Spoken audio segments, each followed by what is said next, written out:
I'm going to show you how to fix the most common problem people make when they're trying to solve a problem over and over and over.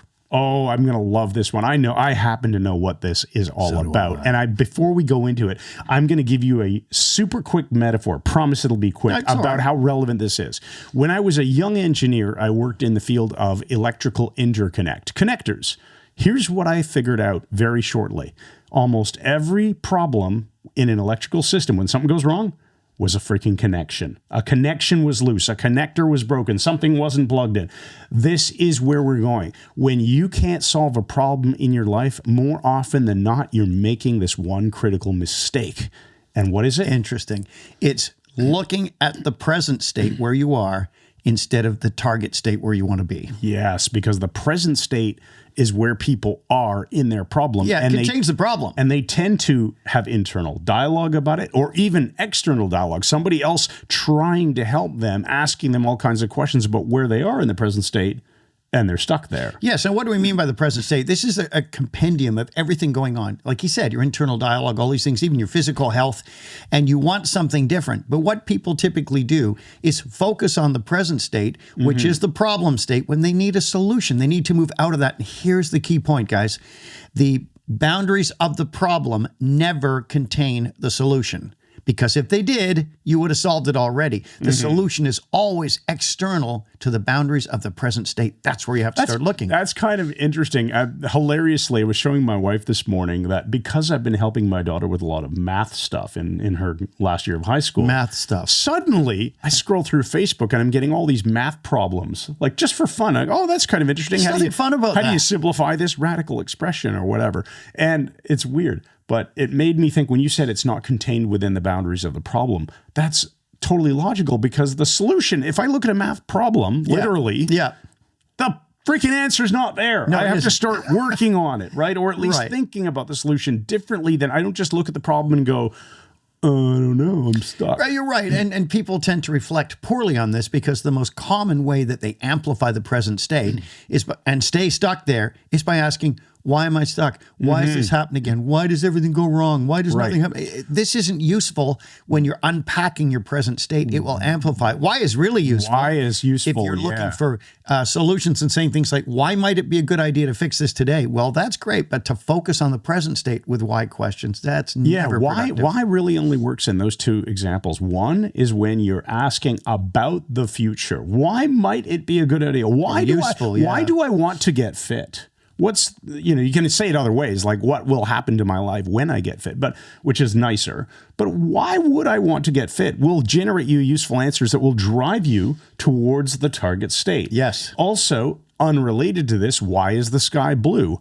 Why are electrons negatively charged? Sure. Whatever. Like that's just We're asking for discovery. Description of a process, discovery, yes. Yeah, that's like just seeking information. I'm curious about something, so I can ask a why question. Kids do it all the time, right? Right. And it's terrible asking the why questions. Why me? Why does this always happen? That's where it's toxic. Who was just, why does everything happen to me? Why doesn't anything happen to you? These are useless questions. They provide you no solutions. Why do you always yell at me? Why do you always ignore me? Yeah. Why does nobody like me? Why are my friends always busy when I want to go out? Well, I told you a friend of mine, his son, he said, we're really big on why in this house. Yeah. Why did you do that? Well, because he's a kid, Yeah.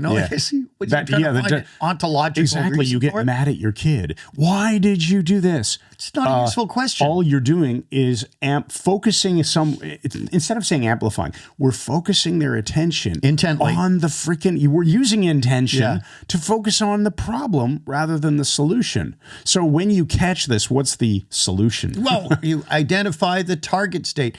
Where do you want to be when the solution is applied? Like, where should the solution be applied? What's the context for it? If it's, a work problem, your solution has to tie into work, not your marriage. So you have to get the right context for where you want the solution applied. And you have to state it in the positive, what you want to have happen, not what you don't want.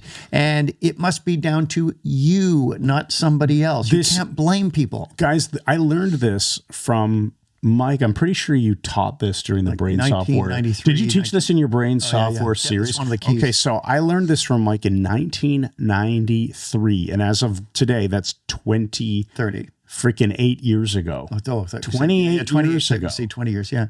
This has still remained one of the most important thinking tools I've ever learned from. Well, why aren't you applying it? Yeah. And I will tell you, we will see people ask why questions. Help them unstick themselves by asking better questions. How if you questions. catch yourself doing it to yourself, ask a better question. Ask a how question instead. Yeah, like say What you've got an question? upset stomach. You know, why am I sick? That's not useful. How can I feel better is a very useful Why does question. this always happen to me? Irrelevant. Now, another thing is you must base the target state. It must be based on sensory material. So sensory data, what you see, hear, and feel, essentially. So you're going to be saying questions, asking yourself questions like, what will I see, hear, and feel when this is solved or when this is actualized in my life? Right. You have to get it because otherwise you're not making a clear description of what the target state should be at that point. Yeah, that makes perfect sense. And that's how will you know? I mean, that's your evidence criteria, isn't it? You'll know you've got it. Right. And now maybe related to this, we could throw this in because you said it when we started the video and we did this on purpose. Yeah. We're going to show you how to solve a problem when the solution isn't working for you because you're trying to solve a problem and it isn't working. So you'll hear people use the word try very often. Another thing I learned from you, again, back in like 1993, that when people say try, oh, well, why can't I lose weight? Why can't X? I keep trying. And this always, universal language, happens to me, blah, blah, blah, blah, blah, right? Oh. So I know you don't like that. When people say why, they often always say, they often also, is what I meant to say try. I'm trying this and why doesn't it work or whatever. So try implies failure. Yeah, Yoda did not come up with this. This has been well understood for many years. When you say, I'll try, the implication is, like Chris said, that it is going to fail. What do we say? If at first you don't succeed, try again. Yeah, and keep failing. I went to a martial arts school years ago. I never said Martian arts. Martian arts, that's good. And yeah, here's your spaceship. And there was a big poster on the wall, and it was handmade, so the guy didn't have a clue. But it basically said, whether you win or lose, succeed or fail, doesn't matter. All that matters is that you try. Tried. Oh, really? If I want to jump out of a plane and open my parachutes if I land properly, trying isn't good enough. Yeah. Succeeding is more important. Aim at the target state. I mean, look, if you're an accountant and your boss says to you, I need you to balance this budget, and you come back next week and you go, well, I tried. Yeah, you're fired. He's not going to say, as long as you tried. Well, as long as you tried, that's okay. Bankruptcy is always an option. So avoid try. We're going to ask the what can I do or what will I do questions, or the how questions. How will I fix this? And apply resources to that transformation, because as you taught, I love this, that you're not actually ever at your target state. Imagine that you're on a treadmill, so you're always seeking the target state. The target state will transform because as you improve your own life, you will change what's next. That's right. It'll be a better target state. Right. One that you could not have imagined initially. And how do you get there? By focusing on what you actually want and figuring out what resources you'll use or need, or what resources can be. Starting, making decisions, moving forward. And it's a remarkable thing. It's, we say move from the present state to the target state, or the problem state to the target state. But in reality, you're not moving at all. You're transforming the present state into the target state. Right. When you do that, you're off to the races. Now, before we wrap up, just explain, when we say through the addition of resources, sometimes people go, what do you mean by resources? What do you need to fix the problem? Right. Is it information from another person? Is it their wisdom? Is it a certain article you need to read online? A new skill? Is it a physical product? Is it a new skill?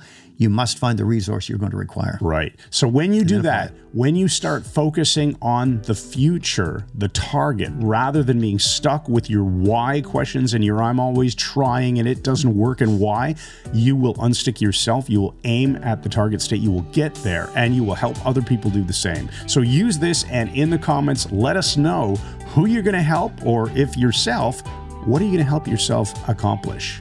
And how's that going to change your life? Brilliant. What's next? Thanks once again, and good night.